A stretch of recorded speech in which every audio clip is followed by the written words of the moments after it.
تسلیم اپنے اصحاب کے ساتھ پوری رات بیدار رہیں گے، نماز ادا کیا کرتے تھے، اور یہ نماز ادا کرنے کی کثرت نماز کی وجہ سے آپ کے پیروں میں جو ہے ورم آ جایا کرتے تھے، آپ کے قدمان مبارک جو ہے وہ نماز کثرت کے ساتھ ادا کرنے کی وجہ سے زخمی ہو جاتے تھے۔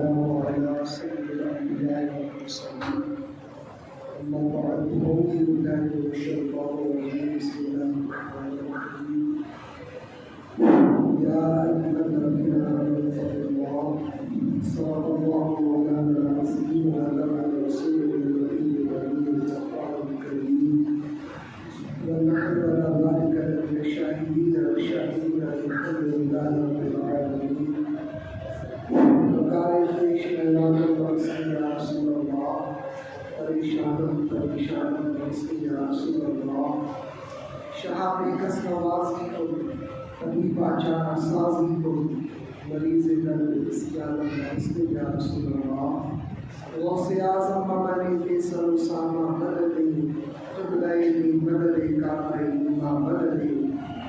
آئیے ہمارا سب سے پہلے اپنے ساری کائنات کے مرکز عقیدت ارواح الحافظات صلی اللہ علیہ وسلم کی بارگاہ میں دستارات میں پورے پاک کی نظر پیش کرے تو اللہم صلی علی سیدنا مولانا محمد طب القلوب ودوائها وعافیت الابدان وشفائها ونور الابصار وضیائها وعلى آلہ وصحبہ وسلم۔ حضرت محترم، رمضان المبارک کی آمد ہے، انشاءاللہ تبارک و تعالی آن تسلیم میں وہ مقدس اور مبارک مدینہ ہمیں میسر آئے گا جس کی تیاری صحابہ کرام، تابعین کرام 6 مہینہ پہلے سے کیا کرتے ہیں۔ اس مہینے کی آمد کا انتظار اور اس کی تیاری، اس میں عبادت کا اہتمام کرنے کے لیے 6 مہینے تک انتظار کیا کرتے ہیں۔ اس ماہ مبارک کی آمد ہے، اس ماہ مبارک میں جہاں بہت ساری عبادتوں کا اہتمام کرتے ہیں، ان عبادتوں میں سے ایک عبادت تہجد گزاری ہے۔ تہجد کی نماز، جس کو قیام اللیل بھی کہا جاتا ہے، رات کا قیام۔ یوں تو قیام اللیل فقہاء نے فرمایا کہ عشاء کی نماز کے بعد جو نفل نمازیں ادا کی جاتی ہیں وہ سب کے سب قیام اللیل کے زمرے میں آتی ہیں، لیکن تہجد ان عبادتوں میں اہم اور نہایت عظیم عبادت ہے، عظیم نماز ہے، اور اس کا ہم لوگ اہتمام نہیں کرتے، جبکہ آسانی کے ساتھ اس کو ادا کیا جا سکتا ہے اور اپنے نامہ اعمال میں بے شمار نیکیاں ہم جمع کر سکتے ہیں۔ تاجدار کائنات حضور رحمت عالم مجسم صلی اللہ علیہ وسلم نے اس کی ترغیب دی، راتوں کو اٹھ کر قیام کرنے کی رغبت دلائی اپنی امت کو۔ قرآن عظیم میں بھی ان لوگوں کا ذکر کیا گیا جن کے پہلو بستر سے جدا ہوتے ہیں اور جو اللہ کی عبادت کے لیے راتوں کو اٹھتے ہیں۔ تو یہ بہت بڑا شرف ہے، بہت بڑی بزرگی ہے، بہت بڑا انعام ہے کہ ہم تھوڑی دیر کے لیے صحیح سو کر اٹھیں اور اٹھ کر اللہ تبارک و تعالیٰ کا ذکر و اذکار کریں، نماز پڑھیں۔ یہ فرائض کے علاوہ ہے، فجر کی نماز تو پڑھنا ہی آپ کو، اور اسی طرح سے عشاء بھی آپ کو پڑھنی۔ اس کے علاوہ عشاء اور فرض کے درمیان کا جو وقت ہے، اس وقت میں آپ کو یا تہجد پڑھنا ہے یا کوئی نفل پڑھنا ہے۔ سرکار دو عالم صلی اللہ علیہ وسلم نے ارشاد فرمایا کہ لوگوں، تم قیام اللیل کو اپنے اوپر لازم کر لو، اس لیے کہ تم سے پہلے کہ جو لوگ نیک لوگ تھے ان کا شعار ہے، ان کا طریقہ ہے، اور یہ گناہوں کا کفارہ ہے۔ حضور علیہ السلام نے قیام اللیل کو گناہوں کا کفارہ قرار دوسری روایت ہے کہ تاجدار کائنات حضور رحمت عالم نور مجسم صلی اللہ علیہ وسلم ارشاد فرماتے ہیں کہ تم قیام اللیل کو لازم کر لو، اس لیے کہ یہ گناہوں کا کفارہ ہے۔ اور آگے ارشاد فرمایا کہ یہ گناہوں سے بچنے کا ذریعہ ہے، اور آگے ارشاد فرمایا کہ یہ بیماریوں کو دور لے جانے کا سبب ہے، کہ اس کی برکت سے بہت ساری بیماریاں، اس سے تم شفا یاب ہو جاؤ گے، اس سے نجات پالو گے۔ تو اس حدیث مبارکہ میں جہاں قیام اللیل کی روحانی عظمتوں کا ذکر کیا گیا کہ گناہوں کا کفارہ ہوگی یہ نماز، اسی طرح سے گناہوں کے بچنے کا ذریعہ ہوگی یہ نماز، وہیں پر بنیادی فائدہ بھی ذکر فرمایا گیا کہ اگر تم بیماریوں سے شفا یابی چاہتے ہو، بیماریوں کو اپنے آپ سے دور کرنا چاہتے ہو، تو نماز جو رات کی نمازیں ہیں ان کا اہتمام کیا کرو۔ اور ایک روایت میں میرے آقا علیہ الصلوۃ والتسلیم نے ارشاد فرمایا کہ جو شخص رات میں اٹھتا ہے اور اٹھ کر اپنے گھر والوں کو بیدار کرتا ہے، اور بیدار کرنے کے بعد وہ سب 2 رکعت نماز ادا کرتے ہیں، تو اللہ تبارک و تعالیٰ ان لوگوں کو ان میں شامل کرتا ہے جو کثرت کے ساتھ اللہ کا ذکر کرتے ہیں۔ کثرت کے ساتھ اللہ کا ذکر کرنے کا حکم دیا گیا ہے، لیکن کثرت یہ صرف 2 رکعت پڑھنے کی برکت سے حاصل ہو جائے۔ رات میں اگر اٹھ کر 2 رکعت نماز آپ خود بھی پڑھتے ہیں، اپنے گھر والوں کو بھی پڑھنے کے لیے بیدار کرتے ہیں، جگاتے ہیں، تو حضور علیہ الصلوۃ والتسلیم نے ارشاد فرمایا کہ ایسا کرنے والے کا نام ان لوگوں کے نام میں شامل کیا جائے گا جو کثرت سے اللہ تبارک و تعالیٰ کا ذکر کرتے ہیں۔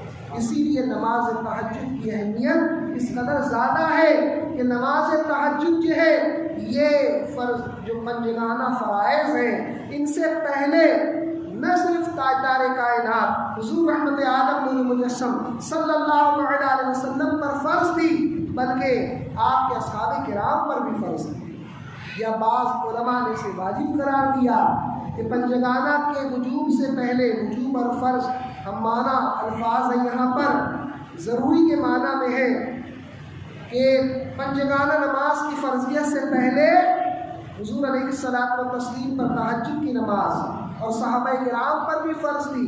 سورہ مزمل کی آیت کریمہ، ابتدائی آیت کریمہ میں اللہ تبارک و تعالیٰ نے اپنے محبوب دانائے غیوب صلی اللہ علیہ وسلم کو جو ہے رات میں اٹھ کر نماز ادا کرنے کا حکم فرمایا، اور آپ کے جو اصحاب تھے ان کو بھی نماز پڑھنے کا حکم فرمایا۔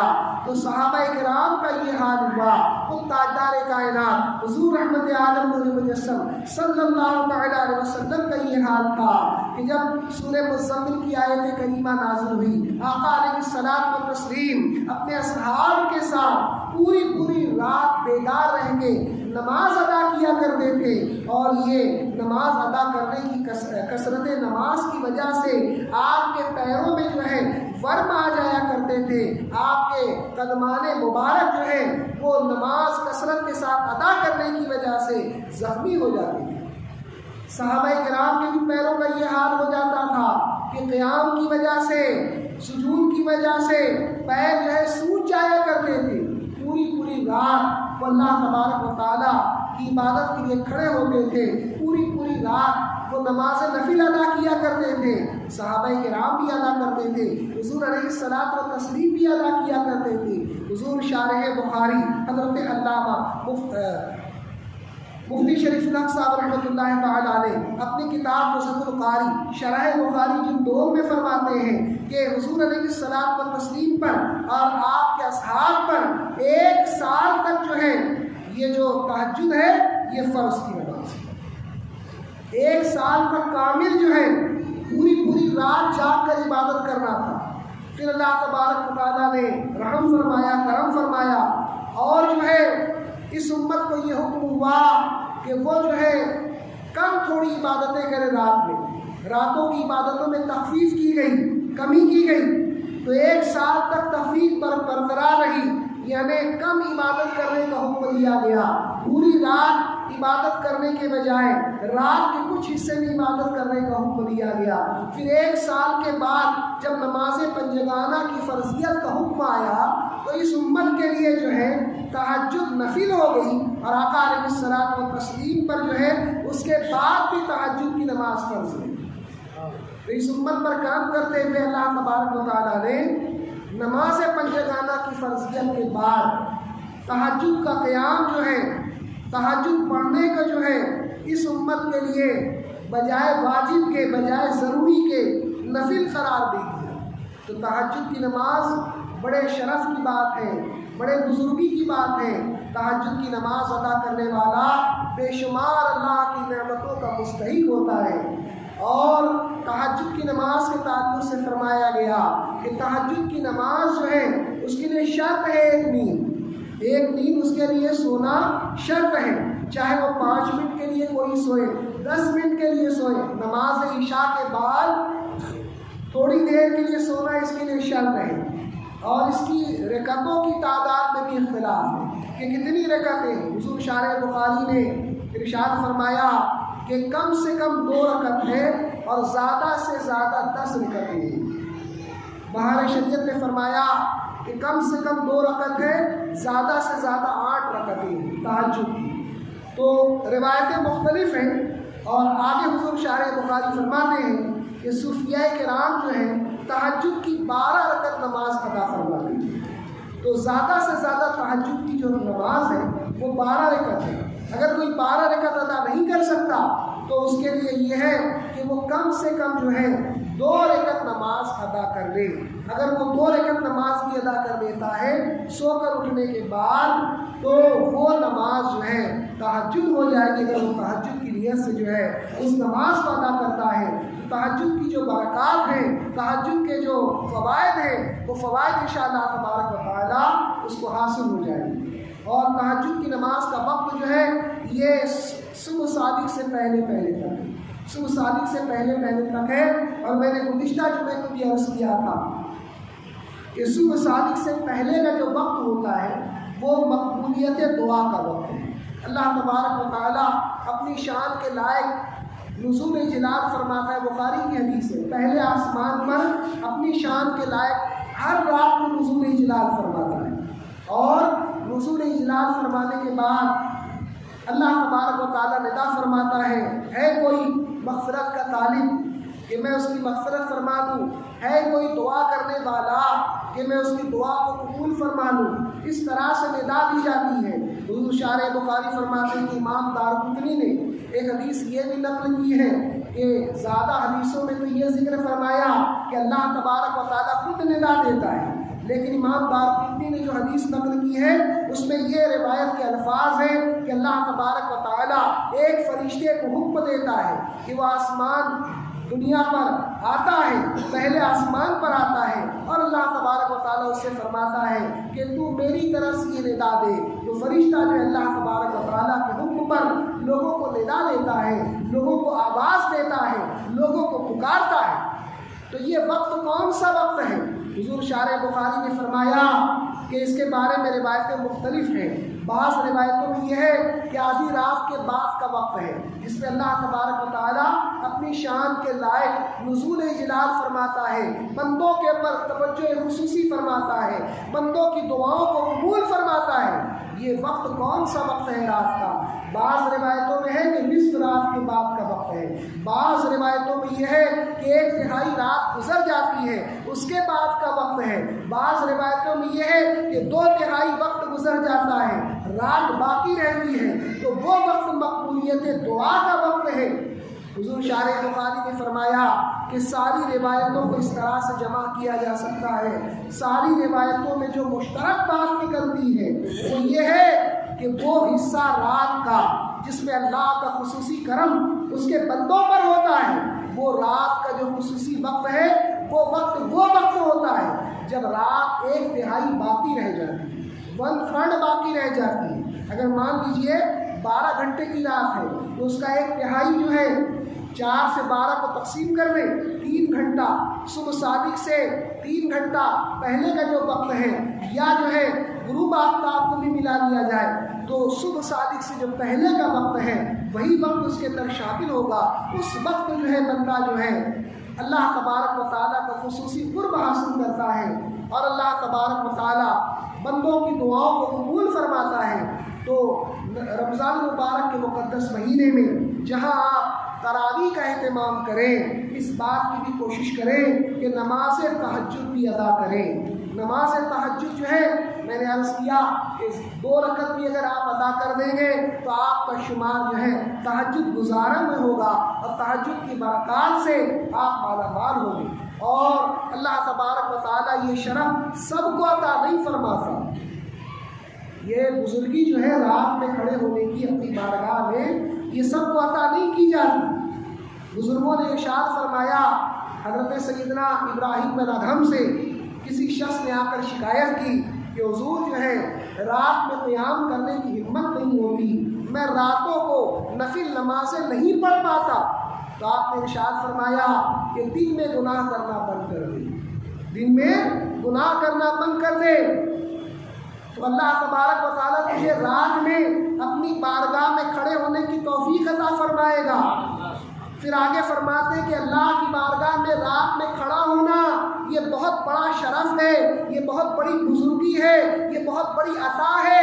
اللہ تعالیٰ یہ سب کو عطا نہیں فرماتا۔ جو گناہوں سے اجتناب کرتا ہے، دن میں گناہوں سے بچتا ہے، اللہ تبارک و تعالیٰ جو ہے اس کو جو ہے رات میں اپنی بارگاہ میں کھڑے ہونے کی توفیق عطا فرماتا ہے۔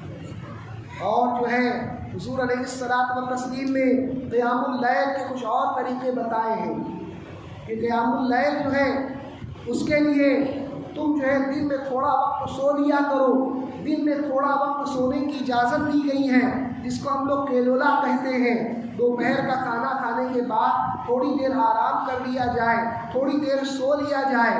بہت زیادہ سونے کی اجازت نہیں ہے، بہت زیادہ سونے کا سے منع کیا گیا ہے۔ تھوڑی دیر کے لیے دوپہر کا کھانا کھانے کے بعد سو لینے کا حکم دیا گیا ہے۔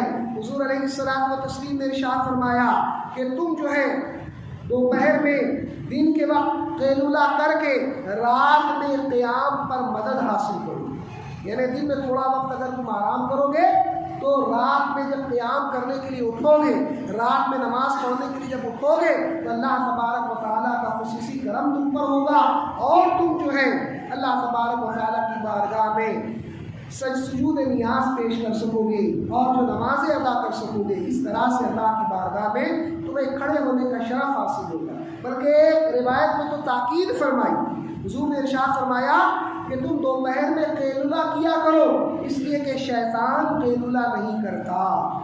تو دوپہر میں تھوڑی دیر سونے کا حکم دیا گیا، اور اس حکم کا مقصد یہ ہے کہ تھوڑی دیر سو کر انسان جو ہے رات میں اللہ کی بارگاہ میں کھڑا ہو کر عبادت کرے، ذکر و اذکار کرے، اللہ تبارک و تعالیٰ کی رضا حاصل کرنے کی کوشش کرے۔ اور میں نے پہلے عرض کیا کہ یہ شرف اگر حاصل کرنا ہے، یہ بزرگی اگر کوئی حاصل کرنا چاہتا ہے تو اسے چاہیے کہ وہ دن کے وقت گناہوں سے اجتناب کرے، دن کے وقت گناہوں سے بچے، تو اللہ تعالیٰ اس کو توفیق عطا فرمائے۔ یہ یاد رکھو، جو بھی عمل کی کسی کو ہمت ملتی ہے، طاقت ملتی ہے، کوشش کرتا ہے، یہ سب اللہ تبارک و تعالیٰ کی توفیق سے ہوتا ہے۔ اگر اللہ کی توفیق نہ ہو کوئی ایک تسبیح اس کی نہیں کر سکتا۔ یہ اللہ کا جس کے پر فضل ہوتا ہے اسی کو عطا کیا جاتا ہے۔ چنانچہ ایک روایت میں یہ ارشاد فرمایا گیا، حضرت سیدنا سفیان ثوری رحمۃ اللہ تعالیٰ علیہ فرماتے ہیں کہ 15 دن سے میں قیام کرنے سے محروم ہوں اور روزہ رکھنے سے محروم ہوں۔ 15 دن ہو گیا، اور محرومی کس چیز سے؟ قیام کرنے سے محروم ہو گیا۔ اللہ کی بارگاہ میں رات میں جو کھڑا ہو کر میں عبادت کرتا تھا، رات میں جو نمازیں پڑھتا تھا، اس سے محرومی ہو گئی مجھ کو، اور دن میں جو روزہ رکھتا تھا اس سے محرومی ہو گئی۔ تو لوگوں نے پوچھا کہ اس کی کیا وجہ ہے کہ آپ 15 دن تک روزے سے محروم رہے، 15 دن تک جو ہے رات کے قیام سے محروم رہے؟ تو ارشاد فرمایا کہ میں نے 15 دن پہلے ایک شخص کو دیکھا کہ وہ شخص نماز پڑھ رہا تھا، تو میرے دل میں یہ خیال گزرا کہ یہ شخص ریاکار ہے، نمازی کو دیکھ کر میں نے اس کے تعلق سے بدگمانی کی، میرے دل کے اندر اس کے تعلق سے برا خیال آیا۔ یہ اسی برے خیال کی نحوست تھی کہ 15 دن تک جو ہے مجھے قیام اللیل کی توفیق نہیں ہوئی، اور 15 دن تک مجھے روزہ رکھنے کی توفیق نہیں ہوئی۔ تو پتہ چلا کہ اگر ہم یہ چاہتے ہیں کہ ہم کو تہجد کی سعادت ملے، رات میں اللہ کی بارگاہ میں کھڑا ہونے کی سعادت حاصل ہو، تو ہمیں چاہیے کہ ہم جو ہے دن کے وقت اللہ تبارک و تعالیٰ کے جو احکامات ہیں جن سے ہم کو منع کیا گیا ہے، ان تمام باتوں سے اجتناب کریں اور گناہوں سے بچنے کی کوشش کریں۔ تو یہ عظیم شرف جو ہے رات میں کھڑا ہونے کا ہم کو عطا کیا گیا ہے۔ اور ہمارے اسلاف کرام رضوان اللہ تعالیٰ علیہ اجمعین کیسی عبادت کیا کرتے تھے۔ پوری تاریخ اسلامیہ ہمارے اسلاف کرام کی زندگی سے بھری پڑی ہے کہ وہ اللہ کا کس قدر خوف رکھتے تھے اور اللہ تبارک و تعالیٰ کی اطاعت اور اس کی فرما برداری کے لیے کس قدر کوشاں تھے۔ چنانچہ حضرت صلہ بن اشیم رضی اللہ تعالیٰ عنہ، یہ جلیل القدر تابعی ہے، بڑے جلیل القدر تابعی ہے، صحابی کو دیکھنے والے۔ ان کے تعلق سے روایتوں میں ملتا ہے یہ بہت بڑے عبادت گزار تھے، بہت متقی اور بہت پرہیزگار تھے۔ ان کی عبادتوں کا شہرا جو ہے عوام الناس میں بھی تھا۔ تو فرماتے ہیں حضرت زید بن جعفر کہ ایک موقع پر ہمارا لشکر جو ہے کابل کی طرف جہاد کے لیے نکلا۔ اس لشکر کے اندر حضرت صلہ بن اشیم رضی اللہ تعالیٰ عنہ بھی موجود تھے۔ ایک مقام پر لشکر نے پڑاؤ ڈالا، قیام کیا، تو حضرت زید بن جعفر فرماتے ہیں کہ میرے دل میں یہ خیال گزرا کہ اس لشکر میں صلہ بن اشیم بھی موجود ہیں جن کی عبادتوں کے بڑے تذکرے ہیں، آئیے دیکھتے ہیں کہ کس طرح سے عبادت کرتے ہیں۔ تو وہ ان کی جاسوسی کرنے لگے۔ وہ فرماتے ہیں حضرت زید بن جعفر کہ میں نے دیکھا کہ حضرت صلہ بن اشیم رضی اللہ تعالیٰ عنہ نماز عشاء آپ نے جماعت کے ساتھ ادا فرمائی، اور جماعت کے ساتھ ادا فرمانے کے بعد لیٹ گئے، ایسا ظاہر کرنے لگے کہ سو گئے۔ لوگوں پر یہ ظاہر کرنا مقصود تھا کہ سو گیا، اور بظاہر جو ہے سوتے ہوئے بن گیا، لیکن جاگ رہے تھے۔ جب آپ نے یہ دیکھا کہ سب لوگ سو گئے قافلے، آپ بیدار ہوئے، اٹھے بستر پر، درختوں کا ایک جھنڈ تھا، اس جھنڈ کے اندر داخل ہوئے، اللہ کی عبادت کرنے کے لیے اس جھنڈ کے اندر داخل ہوئے، کس شان سے داخل ہوئے۔ اب غور کریں، آج ہم لوگ کچھ کرتے نہیں ہیں، کوئی عبادت اور ریاضت نہیں کرتے، لیکن ہماری خواہش یہ ہوتی ہے کہ ہم کو عبادت گزار کہا جائے، ہم کو شب بیدار کہا جائے۔ وہ لوگ عبادت کرتے تھے حقیقی معنوں میں، اور اس کو کس قدر چھپایا کرتے تھے، کس قدر پوشیدہ رکھتے تھے، اور اب عبادت کرتے بھی نہیں ہیں، اور یہ چاہتے ہیں کہ زاہد اور عابد کا لقب جو ہے ہم کو مل جائے، ہم کو خطاب دیا جائے، لوگ ہمارے تعلق سے یہ سمجھیں کہ ہم بہت بڑے عابد ہیں، بہت بڑے زاہد ہیں۔ عبادت نہ کرنے کے بعد ان کی شان دیکھیے کہ درختوں کے جھنڈ میں چلے جاتے ہیں۔ حضرت جعفر بن زید فرماتے ہیں کہ میں بھی ان کے پیچھے گیا، میں نے دیکھا کہ وہ جو ہے ایک جگہ پر کھڑے ہو گئے مصلی بچھا کے نماز کے لیے۔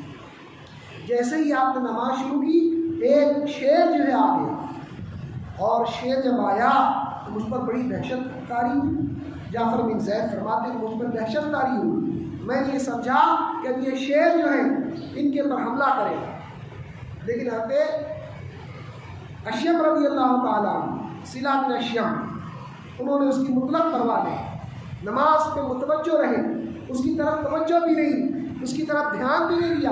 وہ شیر جھاڑ کے اوپر چڑھ گیا، درخت پر چڑھ گیا، اور حضرت جعفر بن زید فرماتے ہیں کہ مجھ کو ڈر لگنے لگا کہ اب حملہ کرتا ہے، کب حملہ کرتا ہے، یہاں تک کہ حضرت صلہ بن اشیم اپنی نماز پوری کر لیتے ہیں اور شیر کی طرف متوجہ ہوتے ہیں، شیر کی طرف توجہ کرتے ہیں، اور شیر سے مخاطب ہو کر فرماتے ہیں کہ اے درندے، تو اپنا رزق کسی اور جگہ پر تلاش کر۔ شیر کو حکم دے رہے، اللہ اکبر۔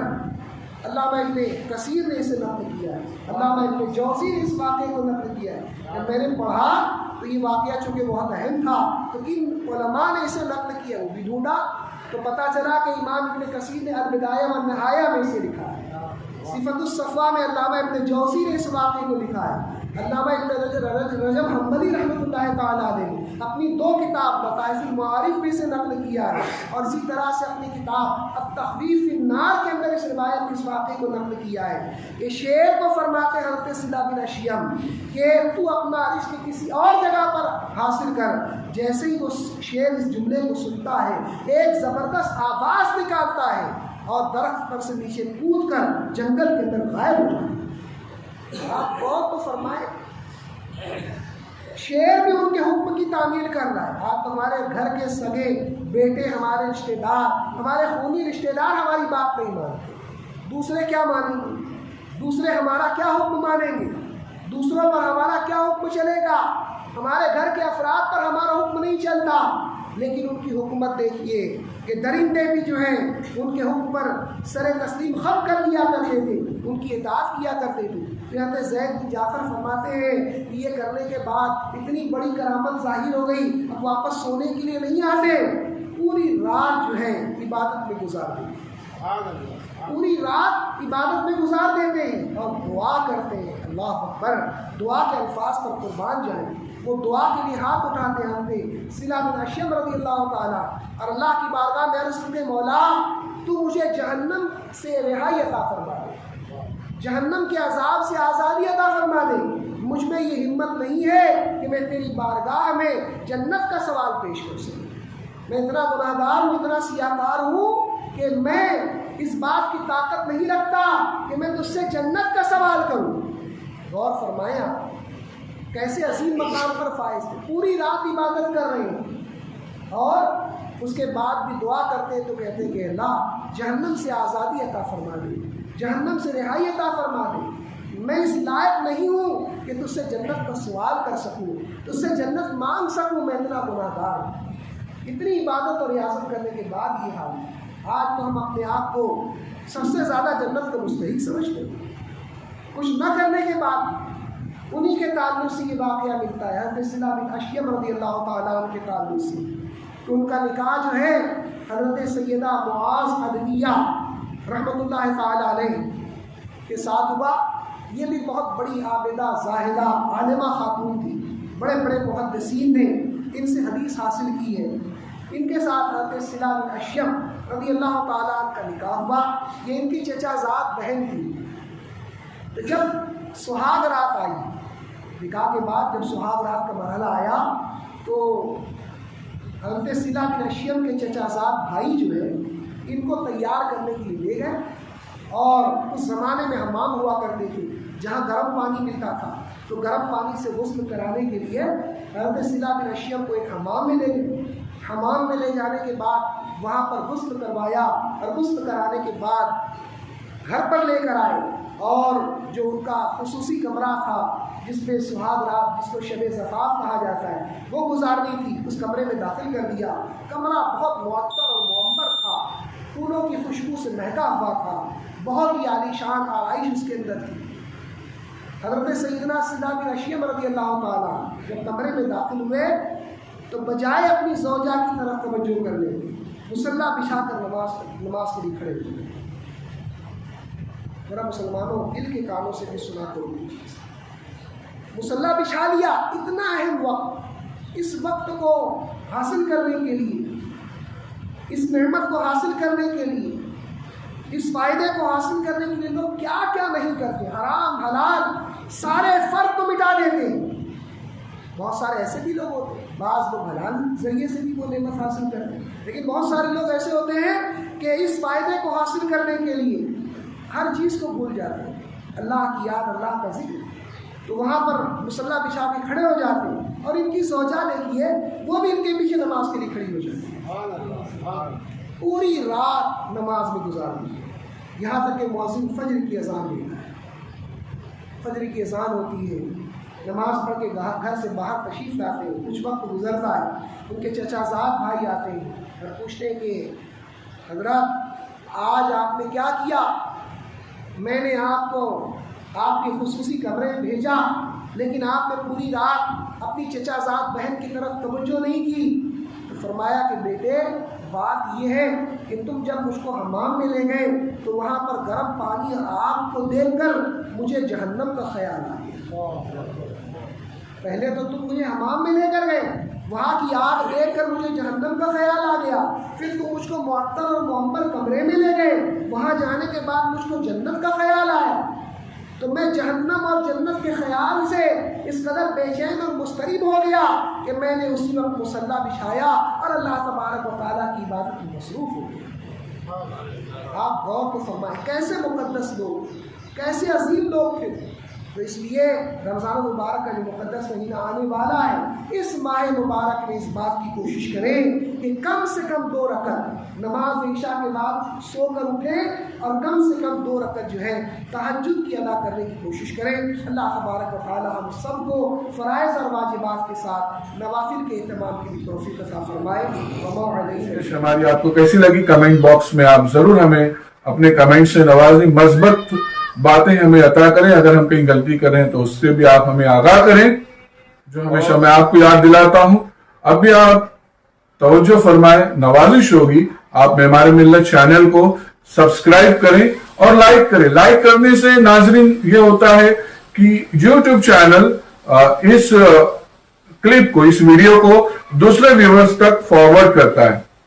تو لائک کریں گے تو ایک اچھی بات ہم دوسرے تک پہنچانے کا نیک کام کریں گے, اور معمار ملت چینل کو بھی گروتھ گزارش ہے سبسکرائب ضرور کریں اور لائک بھی ضرور کریں, اور ہو سکے تو شیئر بھی کریں. السلام علیکم ورحمۃ اللہ وبرکاتہ.